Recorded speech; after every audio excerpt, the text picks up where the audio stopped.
Now, parents of children in senior high schools are calling on government to allow them pay for the feeding of their wards. According to them, the current situation of food shortages across second cycle institutions in Ghana is an indication that government alone cannot handle the cost of educating their wards. For those who spoke to the Super Morning Show on Joy FM, they said that they have started putting measures in place to deal with the gap being created. Ni Oraka Tete is one of such parents. We want to pay so that they are fed. I mean, of course, they will not be given like a 5-star hotel treatment, but at least they should be able to have 3 square meals a day comfortably. So for some of us, we are prepared to pay if that will be enough to feed our children. Yes. Now, have you offered to pay, and has anyone stopped you from doing so? Well, once government has not approved for the schools to collect money, I mean, as in the schools collecting the money, that cannot be done. But for us as PA, when we do any contribution, we buy the foodstuffs and deliver it to the school. That's what we are able to do for now. But I believe if it is made, if it is approved, and we are to even pay 500 cedis or 600 cedis, all put together just for feeding of our kids. I think that'll be fine. So that we take some burden of government, because it's become clear that government alone cannot bear the cost of feeding or take of our children in school. So what have you been able to do? I mean, obviously you can't just sit by while your child is fed porridge, breakfast, lunch, and dinner. So what have you tried to do to, at least do something about their nutrition?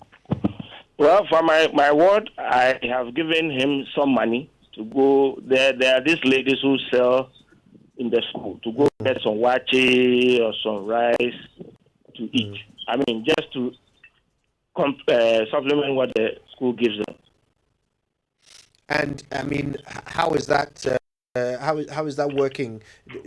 Do you have any difficulty getting this money to your child? Are they able to eat 3 times a day from these ladies? Well, for now, when school reopened and I took him, I gave him enough money to take care of that, and I'll be visiting him. So as I go, I'll give him some more just to be able to feed.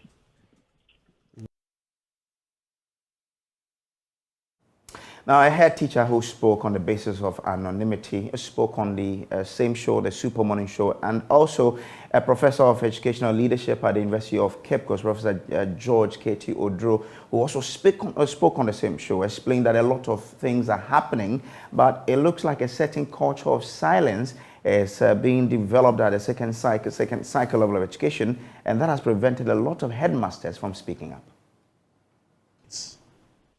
Thank you. Like the speaker, informed you last semester, 3 months or so, or 2 months, 3 weeks to the end of the semester, it wasn't easy. He clearly, put up, children were going to bed without food. If they had porridge, there was no sugar, no bread, and the quantity, is an eyesore. You see, that is the problem. If your school is not so, your the parents of your students are not proactive, like this gentleman said, they can't even contribute anything towards the feeding of the kids, so they will go hungry. So that is the situation we end the semester with. Opening this semester, the only thing is that some food stuff has been brought, but it will not last for even 1 month or even 3 weeks. So we were supposed to receive 18 items comprising of sugar, flour, Tom Brown, maize, what have you. Most schools have not even received 6 out of them. So you are giving beans, nothing else comes with the beans. You are giving tin tomato, you don't have anything to go. The situation is not the best. Let me ask you this. As a headmaster, hundreds of people have brought their children to you to look after them while they study. the funds to feed them are supposed to be coming from the government. The funds are not coming. These people's children are in your care. You can't feed them. You're giving them Tom Brown morning till evening. How does that make you feel as a custodian of people's children? Kojo, we are all parents. The very first time it happened, I wept at the dining hall. I wept. The phone was like, Master, you bear anything. And that day, there was nothing. There was nothing. I only had, maize that we had put in water, ready for meal. So it meant that they would eat cocoa in the morning, cocoa in the afternoon, cocoa in the day, without sugar and bread. And the quantity, gosh, it's not the best. Headmaster John, so let's just look at a few things. You've talked about the 18 items. I just want to do a quick, run through, for instance. You say not even up to 6. So I have, for instance, here with me quantities for 2022-2023 academic year, food basis per 1,000 students. But I'll not go into the specific basis. I'll just look at it. So maize, for instance, we're told that's what you use for your bankun, kenke, and akasa. Do you have them enough maize for They are students? not enough. You have enough? They are not enough.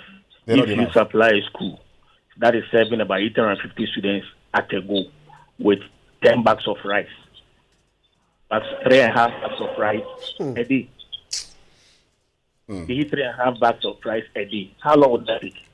Hold on a second. With rice, you're looking at according to what you've been giving, 50 kg to 300 students for jollof, rice porridge 50 kg to 1,000 students, plain rice 50 kg to 300 students, and rice balls 50 kg to 340 students. You say you have how many bags of rice? You get 10 bags of rice. They brought you 10 bags. 10 They brought you bags of 10 what? bags. 50 kg or what? It's even less than that. It's even less than when you weigh them. You have 40, 43, you don't eat 50. And that's supposed to last you how many weeks? Hello? Do we have Headmaster John on the line still? Right, I think we have to reconnect to Headmaster John. But let's also bring in Professor George K.T. Odru. He's a professor of educational leadership at the University of Ghana. Prof, thank you for your time with us this morning. Good morning to you. Oh, good morning, Kojo. So you've heard from a parent, you've heard from a headmaster. That is the reality of the situation in senior high schools. But there is you can hear how reluctant this parent and headmaster are to actually be specific about which schools in which these things are happening. There is a reluctance to speak up about this. What's that about? Okay, Kojo, thank you very much, and greetings to listeners. I think I need to commend the parents and the headmaster who actually volunteered to speak out. That's because I have tried talking to headmasters who confide in me, and when I ask them, why don't they come out? One headmaster simply said, "Hey, Prof, you want me to talk? Let me retire peacefully. Why?" So there's a culture of silence. People are zipping their mouths because of what we call intimidation. So that's really, so let's commend these people. And Kojo, looking at the issue, it's very sad. You see, historically, school feeding programs in Ghana have targeted the poor, guided by the principles of reducing hunger and malnutrition among school children. So if the situation on the ground is adding counter to these,